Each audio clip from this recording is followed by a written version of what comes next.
بسم الله والصلاة والسلام على رسول الله وعلى آله وصحبه ومن اهتدى بهداه. انت لو فاكر انك بتفشل في التغيير يعني عشان كسل او ضعف، فانت مش عارف السبب الحقيقي.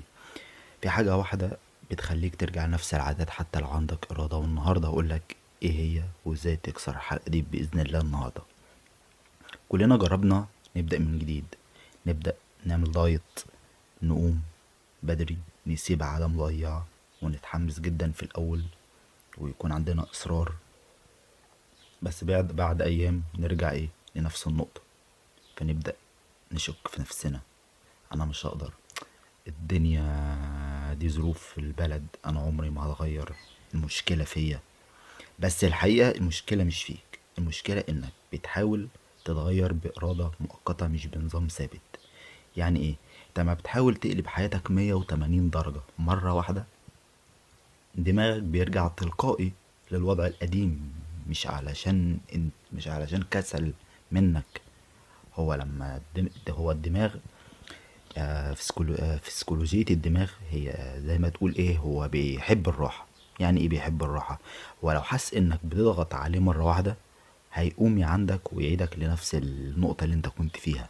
فانت راقب عقلك، سيطر عليه، ما تخليش عقلك يسيطر عليك. يعني ايه؟ انت كل مرة بتحاول تغير كل حاجة، انا هعمل كذا وهعمل كذا وهعمل كذا مرة واحدة، صدقني انت كده بتخسر قبل ما بتبدأ. انت ابتدي بسيط، انت خد خطوة كل يوم.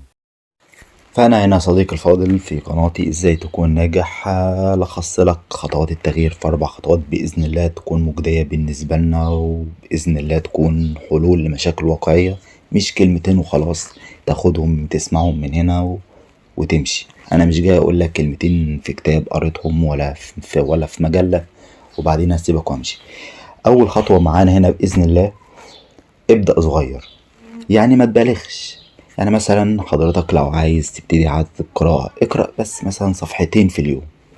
هتبالغ وهتكتر صدقني مش هتكمل. الهدف هنا في الاستمرارية مش في الكمال. مفيش حد هيعرف يبتدي وهو بسم الله ما شاء الله الظروف مثالية وانا مكتمل من كل النواحي. الكمال بيجي مع الوقت، انما الهدف هنا انك تبتدي حسب ظروفك دلوقتي. مش لازم تحسن من ظروفك عشان تبتدي، لانك انت مش ضامن الظروف هتتحسن ولا لا، انما انت ضامن الظروف هتتحسن لو ابتديت دلوقتي. تمام يا صديقي الفاضل. الخطوة التانية، اربط عادة جديدة بعادة قديمة. يعني مثلا انت من عاداتك القديمة، انت بعد ما بتصحى من النوم بتاكل وبتصلي، اربط على طول بك الكلام دوت بعادة. يعني ايه؟ انت صحيت من النوم، كلت، صليت، اكتب فكرة واحدة عن اهدافك اللي هتحققها النهاردة، بدل مثلا ما تقعد تمسك موبايلك وتقعد بالساعتين على الفيس سكرول شوية، تدخل على التيك توك، تدخل على الانستا شوية، على الفيس شوية، على الواتس، وبعد كده تروح شغلك اللي هو 8 ساعات 10 ساعات، وتيجي تسأل نفسك ايه الجديد اللي انا عملته في يومي. ايه ايه اليوم المفيد اللي انا هسجله النهارده؟ الاجابه صفر. the answer will definitely be zero. صدقني، خد خطوه واحده واستمر عليها، هتلاقي. يعني انا قريت كتاب اسمه atomic habits، بيقول ايه؟ انت لو عملت خطوه، انت لو تحسنت 1% كل يوم، في اخر السنه انت هتكون احسن من قبل كده ب38 درجة.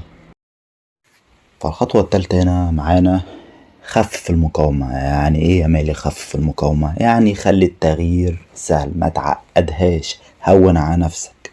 انت عاوز تبدأ مثلا عادة القراءة، خلي كتاب جنبك. عايز هتروح بكرة الجيم، حضر هدومك قبل النوم. الخطوة الرابعة معانا هنا، لما تقع قوم تاني، سامح نفسك، سامح جرحك. لما تقع وتفشل قوم حالا، لان السقوط والفشل مش نهاية، دي بداية حياتك الجديدة، دي بداية النجاح، ده جزء من التغيير الحقيقي اللي انت عاوز توصله. فالتغيير يا صديقي مش محتاج قوة خارقة هو محتاج بس وعي واستمرار، محتاج ذكاء في البداية وصبر في الطريق، والصبر دوت انت مش بتلاقيه في نفسك، انت دي صفة بتنميها في نفسك. ابدأ صغير، خليك ثابت، هتكبر مع الوقت. ما تستعجلش، لان والله الاستعجال بيدمر اليقين. كتير من الناس عاوزة توصل للنجاح حالا، عاوزة تحقق النتائج الكبيرة دلوقتي، فالاستعجال بيخليك تشوف النتائج اللي بتحصل لك الصغيرة مش كفاية، واساسا هي اساس النجاح الكبير. فالحل هنا وانت بتسعى اصبر، مش يعني انت اصبر يا عم، اصبر شوية. انت اللي عليك السعي، النتائج انت ملكش بيها، ملكش دعوة بيها، النتائج دي بتاعت ربك سبحانه وتعالى. انت اللي عليك اسعى، النتائج انا بره عني، انا ماليش دعوة بالنتائج. وكده وصلنا لنهاية الحلقة، وعايزك تعرف حاجة مهمة جدا احب اختم بيها نهاية الحلقة.